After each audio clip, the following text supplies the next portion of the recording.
AG, Mrs. Johnson, my dear Rajgopal, my students and your students, and the wonderful community of St.Joseph College, Iringalakkuda. I hope you can hear me there. Clear? Okay. So, I started teaching and research about 30 years ago. Now I'm 52. I started teaching in the college that I studied as a graduate in NSS College of Tamala about 30 years back. And I've been doing research in various labs all over the world, all over India, particularly South India. And for the last 6 years I've been working independently. I would like to impart some messages in the next few minutes.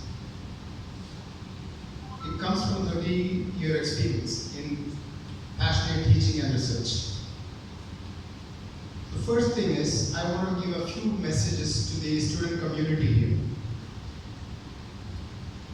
Very importantly, have you ever thought what's the difference between man, humans, and animals at large? Tigers, they are more powerful, ferocious, fast. Elephants are huge.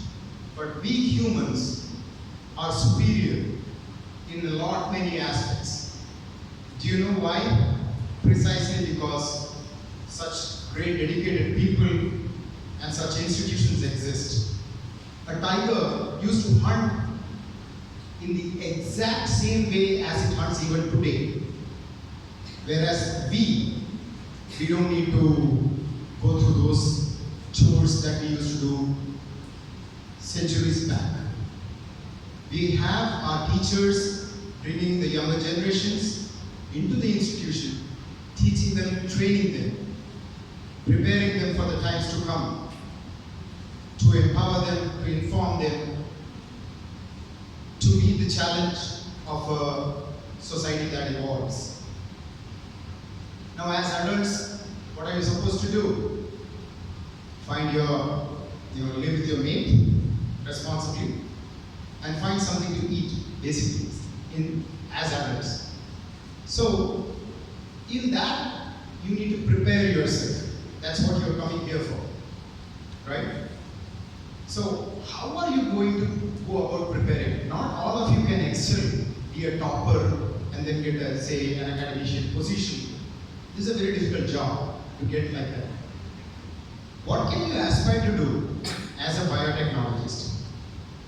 This is a very important question. How many of you think, say for example, a civil engineer, if you say I have to build a hall like this, I need to have this many sacks of cement, this many kgs of steel.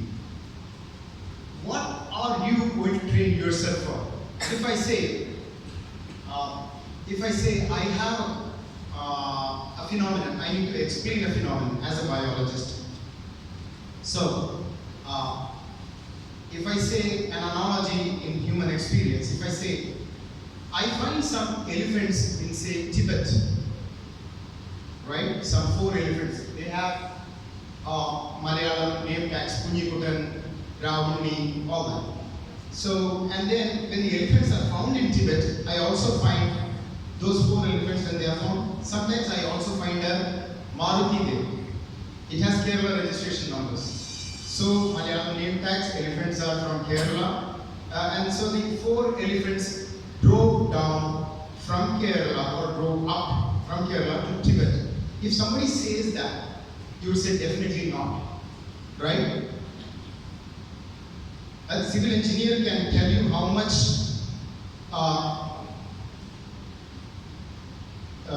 cement is needed, steel is needed for making this room. What your daily experience tells you is that 4 elephants cannot come in a car, they cannot drive down in a car.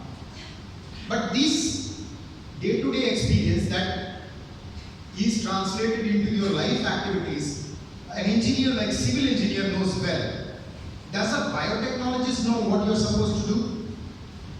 For example, do you know how it feels to say, suppose I say, I discharged a small, a mosquito let out a sound, a humming sound. The yield of that process was, say, 10 to the power 9 ergs or a billion ergs. Do you know how it translates to your experience? You don't know. What I'm saying is, a biotechnologist is supposed to train oneself for very minute level of space, mass, forces, all those activities. You need to train yourself towards that. Parroting information is not going to do things for you. You need to be in a position to ask critical questions when the class goes on. You need to be paying attention. You need to be in the present. Because what I'm going to talk about today at 10:45 is practically going to change the way you study your subject. Majority of the things that is given, prescribed in your textbook, particularly the explanations of cellular respiration, photosynthesis, electrophysiology, drug metabolism, the fundamental processes in which oxygen is involved.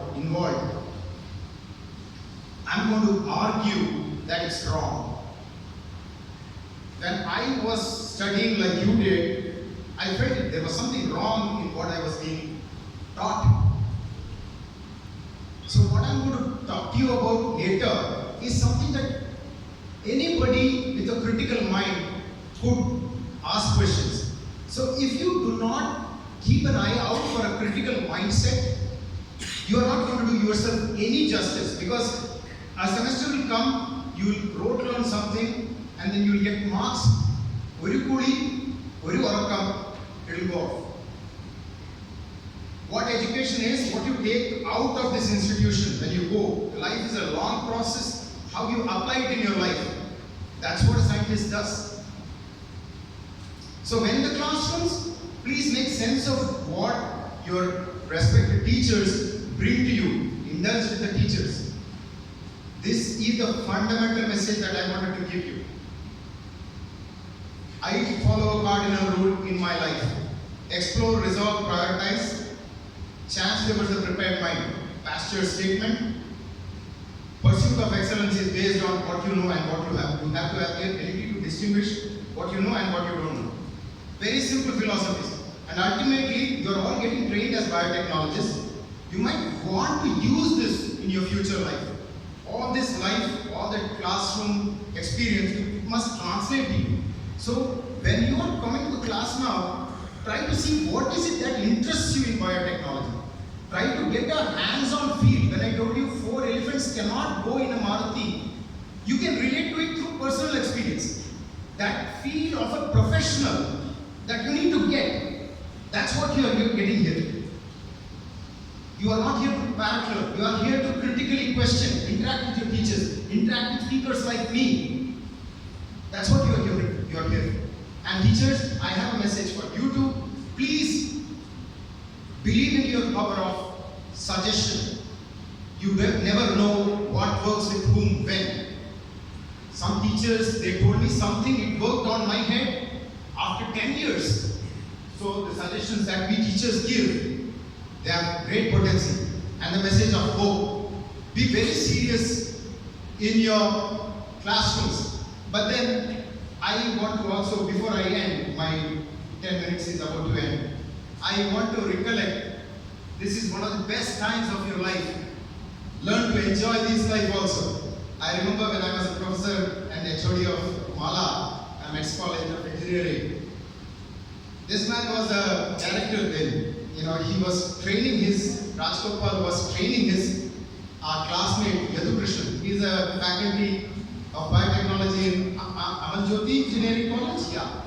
So I remember that moment very vividly. What had happened was, he had trained Yadukrishan to be Parashuram. Okay, so this guy is clad in his all glorious outfit, and suddenly all the training that he had, dialogues, he forgot. And that Parashuram's Maru, he has a Maru there. And he stands there on the dais, hitting the Maru on his head, trying to recollect the dialogue. And Rajagopal goes, sorry. So, life at times, it might bring you to such a juncture also. Enjoy life, but have a serious tenor at the outset. Thank you. Please stay back for my talk, and I hope you will pay attention, because what I'm going to say is majority of what you're learning might not be right. Right? So, most of the textbooks in biochemistry, what they teach you at a very grassroots fundamental level, they are misplaced. Multiple Nobel recognized ideas are false. So, you're supposed to challenge ideas. That's what you do as a scientist. In science, you can only say what is wrong. You cannot say what is right. So, I welcome you. I thank you. Thank you so much, the organizers. Thank you so much, Rajgopal. Thank you, Daphne, Madam, for inviting me. Thank you, students. I hope you have a good time. Thank you so much.